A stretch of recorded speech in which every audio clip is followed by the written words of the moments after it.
the weather patterns are changing, and, you know, with this global warming and things and whatnot, but and also the topography has changed, and then you have people moving out into the urban interface. That's another added fuel type that people are having to deal with. I mean, it's changed from when I first came into the program, which was in 1973. so, so it's been a while. And where was that? It was out of Browning, Montana. Okay. I started with the old MIF crew programs, Uh-huh. and so the the involvement and the change that has come, it's been pretty phenomenal. The technology that we now use and whatnot to help us on those fires. But the one thing that you can't change and you never will be able to change is that local knowledge of the people. And it's like here with the Salish and Kootenai, the tribes. I mean, those who've come before us, who understand and did understand and do understand the land itself, are the ones who know more of how these things play out, and the fuel types and the different types of environments that we do have here on the reservation. Like Camas Prairie, you have the savanna. Here in Sipe, you have the timber.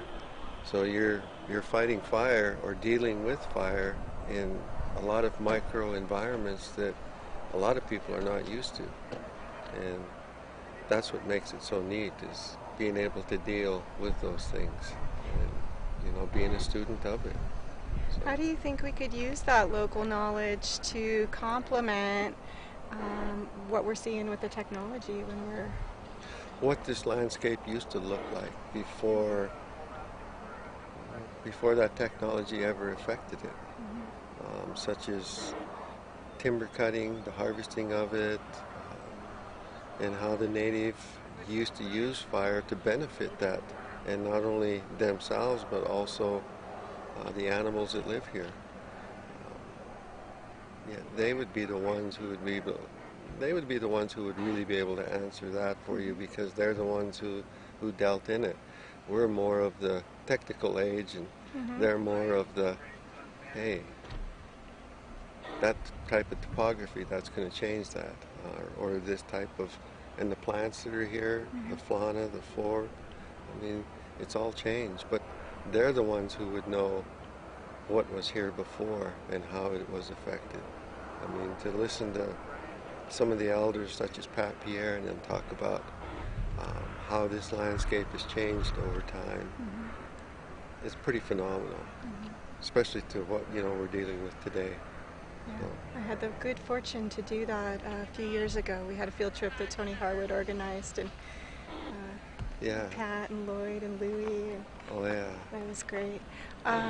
So when you have a local type 3 management of fires here on the Flathead, I know that the council is very involved in the decision making. Yes. Are the council or the elders also drawn on in terms of their knowledge of what might happen with the weather, or? They are to some aspect, but they're also brought in for the support of that, which enables the Type 3 team organizations such as you see to be able to function in that with their graces. And, you know, and that's important, having their blessings, because they don't want to lose any more than what they already have and what they do have. So with that thought in mind, it is a blessing to have their blessing, because then it gives us and puts us in a position to where we can do what we do and not feel guilty about it, if you know what I mean. Because they are, and sometimes we bring them in also, or they are brought in because of the cultural aspect of the landscape of where some of these fires are at. You don't want to disturb that. So that's why, you know, they are there for what we do. They have that knowledge of areas that... Yes. Yeah, you bet they protection. do. Oh yeah. Yeah. Yeah, like Ira and them. Yeah. If it wasn't for them, those things could be destroyed, and the possibility of them being lost forever would be detriment to the tribe and to the people, because those things speak of who they are, where they've come from, and what they are. So I saw in the incident action plan that one of the messages to folks out on the ground is don't even take any pictures of pictographs or yeah, sites. because everything has a purpose and a place, and whether you want to believe it or not, it does have a soul. And when you take that picture, you're robbing those things of it and its beauty. And and when people see those types of things, well, you know how Western culture is. We want to put it in our garden because it speaks of the past. Well, no, it speaks of a people, and that's what's important, because it tells a history. It tells a history of the people, tells a history of where they came from and who they are. So you don't bother those things, so you leave them where they're at, and it's special. Those places are special. So you worked for the Forest Service. Are there other things that are different about managing fire on tribal lands than on some of the other agencies? Depends on where the fire is at. If it's involved with, like, such as the tribes here, or some of the tribes in California, well, anywhere you go, like the 7 tribes here in Montana, if they do have fire on the reservation or within their tribal lands and the agencies are brought in to deal with it, they will identify these things for you, or they will send what they call tribal monitors out, or they will have the culture committee come in, and if you do find something that is unfamiliar to you or you don't know what it is, then those are the people that you would want to consult to make sure that those places are not disturbed. It could be vision quest sites, it could be burial sites, it could be those sites that people go just to be a part of who they are.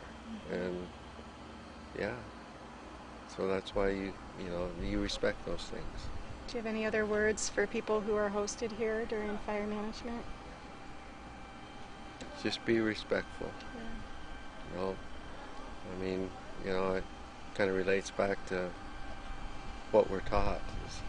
If you give respect, then respect is earned, or earned respect is given. So respect the land, respect the people, and it'll respect you. So, yeah. That's great. That's good.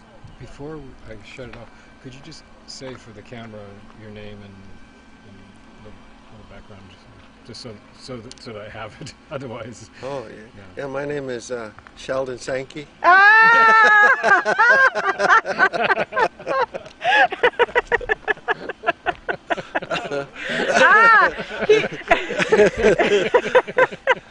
I am Cheyenne Arapaho Blackfeet with Cree. No, I'm just kidding.